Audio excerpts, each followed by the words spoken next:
இந்த காலை நேரத்திலே செல்போனின் வழியாக கர்த்தருடைய சத்தத்தை கேட்டுக்கொண்டிருக்கிற தேவனுடைய பிள்ளைகளே, கர்த்தர் உங்களை ஆசீர்வதிப்பாராக. இந்த நாளிலே நம்முடைய தியானத்திற்காக கர்த்தர் தந்த வேத பகுதி மத்தேயு புஸ்தகம் 28வது அதிகாரம், அதில் 18வது வசனத்தை வாசிப்போம்.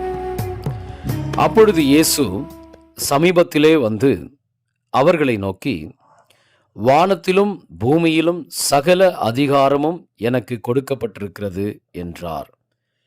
இதை கேட்டுக்கொண்டிருக்கிற அருமையான தேவனுடைய பிள்ளைகளே, ஆண்டவராகிய இயேசு கிறிஸ்து மரணத்தை சந்தித்து உயிரோடு எழும்பி தன்னுடைய சீடர்களுக்கெல்லாம் வெளிப்பாடுகளை தந்து தன்னுடைய தரிசனத்தை தந்து அதுக்கப்புறம் பரலோகத்திற்கு எடுத்துக்கொள்றதுக்கு முன்னாடி தன்னுடைய சீடர்களை பார்த்து ஒரு வார்த்தை சொல்றாரு. என்கிட்ட ஒன்று கொடுக்கப்பட்டிருக்கிறது. என்ன அப்படின்னா, அது அதிகாரம். வானத்திலையும் பூமியிலும் எனக்கு சகல அதிகாரம் இருக்கு அப்படின்னு சொல்லி, ஆதலால நான் உங்களை அனுப்புறேன்.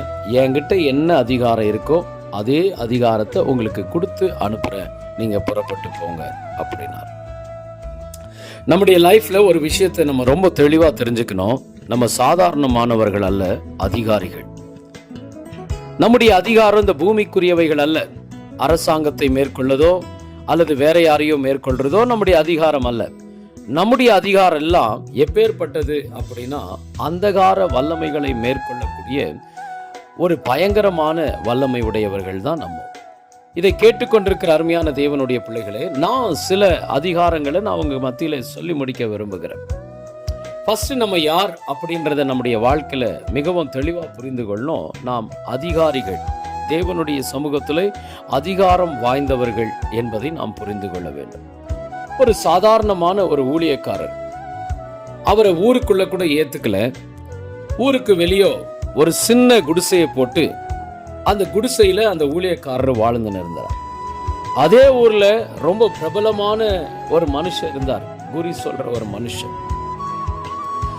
அதாவது ஜனங்களுக்கு நல்லது கெட்டதை சொல்ற ஒரு மனுஷன். அவங்க மேல சில அசுத்த ஆவிகள் இறங்கும்.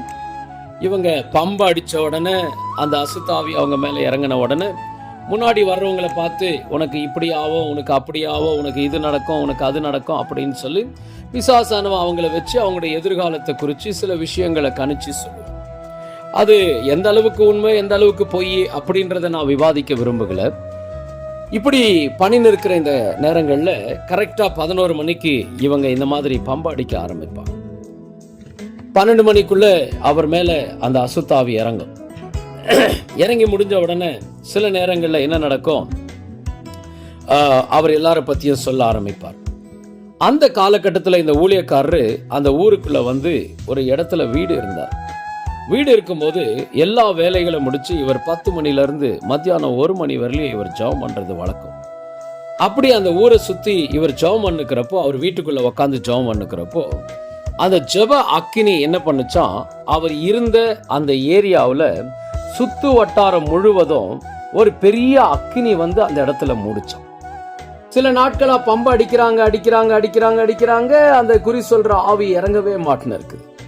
என்னடா அப்படின்னு சொல்லி விசாரிக்கிறப்போ, ஒரு நாள் வேற நேரத்தில் சாயங்கால நேரத்தில் பம்பை அடிச்சு அந்த அசுத்தாவியை கூப்பிட்டு கேட்டாங்களாம். அந்த அசுத்தாவி சொன்ன விஷயம் என்னன்னா, கரெக்டாக 10 மணிலேருந்து மத்தியானம் 1 மணி வரலையும் ஒரு அக்கினி இந்த கிராமம் முழுவதும் மூடி இருக்குது, ஆதலால என்னால் உள்ள வர முடியல அப்படி.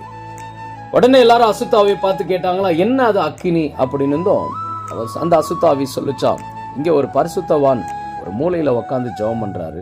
அவன் ஜெபம் பண்ணுறப்போ பரலோகத்தின் தேவன், உண்மையான தேவன் இந்த ஏரியாவை சுற்றிலும் ஒரு அக்கினிமயமான வேலியை கட்டளையிடுறார் அப்படின்னு சொல்லி. இதை கேட்டுக்கொண்டிருக்கிற தேவனுடைய பிள்ளைகளே, நாம் சாதாரணமானவர்கள் அல்ல. நாம ஜெபிக்கிறவங்க சாதாரணமானவங்க அல்ல. எல்லாருடைய பார்வையில பணம் இல்லாமல் இருக்கலாம், பொருள் இல்லாமல் இருக்கலாம், ஆஸ்தி அந்தஸ்து இல்லாமல் இருக்கலாம், பணபலம் படபல இவைகள் இல்லாமல் இருக்கலாம். ஆனால் நம்ம சாதாரணமானவங்க அல்ல. இருக்கிற இடத்துல இருந்து வான மண்டலத்தில் கிரியை செய்கிற அளவுக்கு மகா பெரிய அதிகாரம் படைத்தவர்கள் தான் நம்ம. பைபிள்ல ஒரு வசனம் இப்படியே சொல்லுது. இயேசு கிறிஸ்து இப்படியே சொல்றார் நம்மளை பார்த்து, சகல அதிகாரங்களும் உங்களுக்கு கொடுக்கிறேன் அப்படின்னு சொல்லி. ஒரு விஷயத்தை சொல்லி நான் வேகமா முடிக்க விரும்புகிறேன். நம்ம எப்பேற்பட்ட அதிகாரம் உடையவர்கள் அப்படின்னா, பூமியில் நம்ம எதனா கட்டணும்னா அது பரலோகத்தில் கட்டப்படும். பூமியில் எதையாவது அவுத்தனாக்கா பரலோகத்தில் அவுக்கப்படும். காரணம், நம்ம அவ்வளவு பெரிய வல்லமை படைத்தவர்களாய் காணப்படுகிறோம். இதை கேட்டுக்கொண்டிருக்கிற தேவனுடைய பிள்ளையே, உங்ககிட்ட பணம் பொருள் இல்லைன்னா பரவாயில்ல, ஆண்டவருடைய அதிகாரம் இருக்குது. அந்த அதிகாரத்தோடு வாழ்வோம், ஆண்டவருடைய நாமத்தை பிரதிபலிப்போம். கர்த்தர் உங்களை ஆசீர்வதிப்பாராக. ஆமென்.